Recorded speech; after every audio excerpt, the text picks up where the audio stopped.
মই বেলেগৰ বেয়া চিন্তা কেতিয়াও নকৰো অ' বাই। ভাল লাগিছে, সঁচাকে ভাল লাগিছে। তাই বিয়া হৈ গৈছে, ভাল লাগিছে। আৰু ভাল লাগিছে তাইক মোৰ মনৰ কথা কোৱা নহ'ল। তাই বেচেৰিয়ে মোৰ মনৰ কথা বুজাৰ চেষ্টাই নকৰে। তাই কেনেকৈ বুজিব?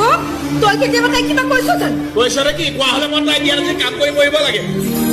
হা, বাপেকে যাবলৈ দিলেহেঁতেন, ৰাম পিতন দি খেদালেহেঁতেন ৰভা তলৰ পৰা।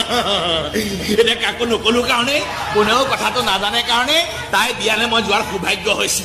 তাইক কইনাৰ সাজত দেখাৰ সৌভাগ্যকণ হৈছে। এনেই ধুনীয়াই লাগিছে, কিন্তু মোৰ কইনা হোৱা হলে আৰু বেছি ধুনীয়া লাগিলে। অ গহনাও কিন্তু পিন্ধিছে দেই, কমি আছে সোণৰু ভিৰা ওলমি আছে, কাপোৰো বঢ়িয়া পিছে ৰঙা টিকটিকীয়া ৰঙা।